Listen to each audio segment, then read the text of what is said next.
What a spooky night. Spooky night, man. An investigation is underway after multiple people were hospitalized following a mass shooting on the city's west side. It's the second mass shooting of the weekend. This one happened just after 1 a.m. near Pulaski and 13th Street in North Lawndale. At least 15 people were hurt.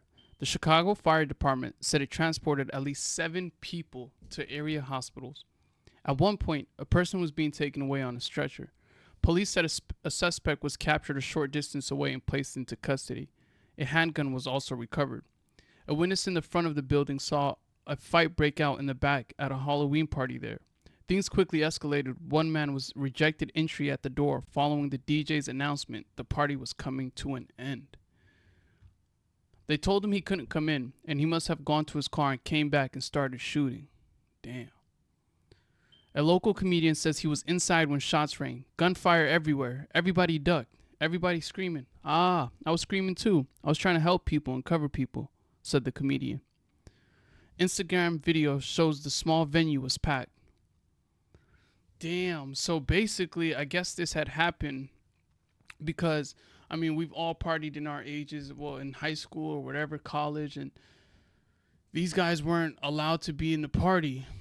And I think these are the kind of guys who don't take rejection lightly. So once they were rejected and not allowed in the party, like this is invite only. So they went back to the car and Kalon Moses, otherwise known as Skinbone, is a well-known comedian with a big following on social media. He says he promoted the party. Moses said the suspect drank too much and security kicked him out. Instead of just taking his L or losing from security, he went to the car and came back, which I still don't understand. Why he came back and just aimed at anybody, said Moses. The age of the victims ranged from 26 to 53. Two people, a 26-year-old woman and a 48-year-old woman, were taken to Mount Sinai Hospital in critical condition. 13 others are in good condition. Police say the venue has a history of throwing unlicensed events. After the Chicago Police Department concludes its investigation and gives clearance, BACP and our partners will investigate. If violations are found, we do not we do not hesitate to issue various types of enforcement actions, said Ivan Capofali, First Deputy Commissioner with Business Affairs and Consumer Protection. Skinbone said they initially planned to have the party at another location, but it was shut down and moved to this location. I was not over control of the locations. I'm really just a face. I come and do my job. All my fans wants to see us and see me, said Skinbone. Surveillance video showed the aftermath of the shooting, including people running into their cars and taking off. Moses said he was just inches away from getting shot. Skinbone.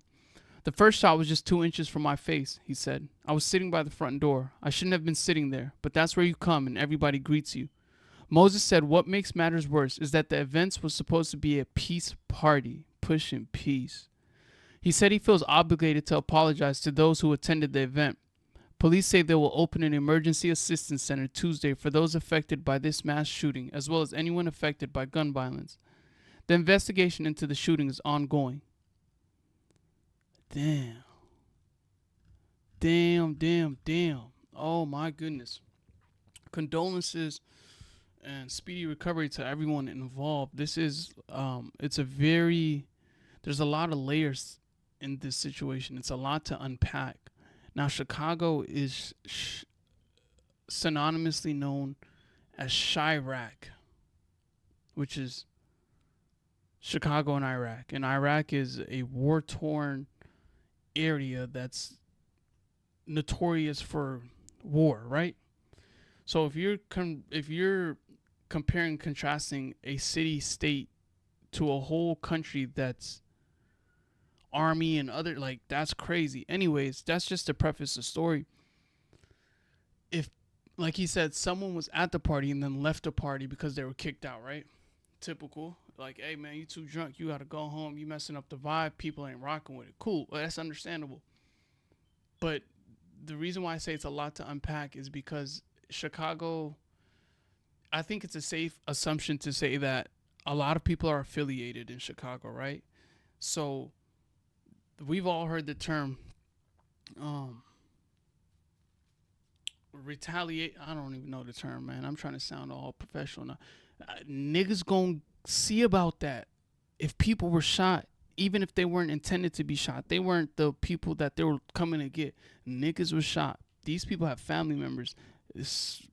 Chicago is known for a heavy, heavy, heavy population of members. GD, BD, Lord, Stone. So what's to come from this situation is what I'm worried about even more. Not rest in peace, but condolences to the people that were affected by this situation and speedy recovery to them. But this isn't the end of it. I don't think this is the end of it. I mean, Chicago people aren't necessarily pushovers, and people aren't gonna say, "Hey, we went to a Halloween party, we got shot at. Let's chuck it up as an L." It's people who love people. People within every family. There's I don't say every family, but people have friends and family, right? It's very common to have someone who is a part of the 1% or people who see themselves outside of the confinement of the law. So, with that being said, I pray that there isn't any retaliation. I pray that this is a misunderstanding and they get to the bottom of it. Granted, a shooting has already happened and it's considered and deemed as a mass shooting. And mm, let's say like you a member and your little brother or your little sister, your niece, your nephew goes to a party. Skinbone, ooh, Skinbone's lit. I love Skinbone's content. Shout out to Skinbone. And I think Lowdown or Big Hank, one of them were also shot too. They're very popular comedians in the city too. But let's just say like, yeah, yo, younger sibling, niece, nephew goes, and then something happens to them.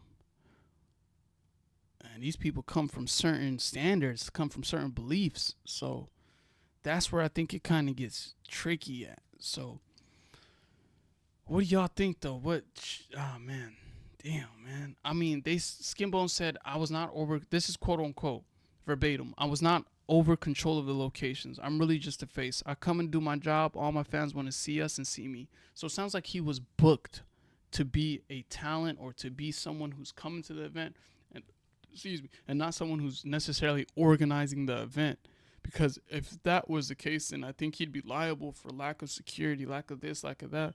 But I think with him just being a promoter, you can't really put all that blame onto him, right? But um, I'm curious to see what's to come of this situation. I pray that it's peace, and I pray that violence doesn't ensue after this. Ah, man, but Chicago. What do y'all think, though, man?